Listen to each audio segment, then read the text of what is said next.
Il est finalement parti sur la pointe des pieds. Mohamed Boun Abdallah Dionne n'est plus. Sa maladie a eu raison sur lui. Pourtant, il y a juste quelques jours, il avait encore manifesté sa volonté de servir son pays lors de l'élection présidentielle de mars 2024. Mais la volonté divine s'est manifestée autrement.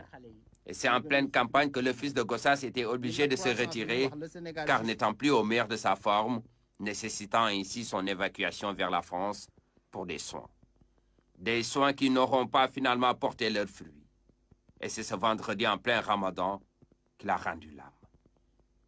Remonter le temps nous permet de mieux comprendre la trajectoire de l'ancien Premier ministre du Sénégal. Mohamed Boun Abdallah Dionne a été Premier ministre à l'âge de 55 ans en 2014, avant d'être reconduit à ce poste en 2019 pour le second mandat du président Macky Sall, symbole donc de la loyauté d'un homme de confiance. 2014 à 2019, Mohamed Boun Abdallah Dionne a été porté à la tête du gouvernement.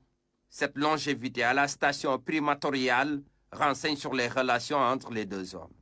6 juillet 2014, Mohamed Boun Abdallah Dionne est nommé Premier ministre avec un cahier de charges qui s'articule autour du plan Sénégal émergent, notamment à sa première phase.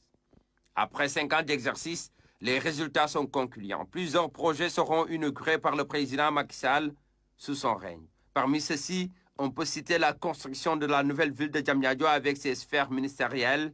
Il y a aussi le train express régional, l'autoroute Ila Touba, entre autres projets.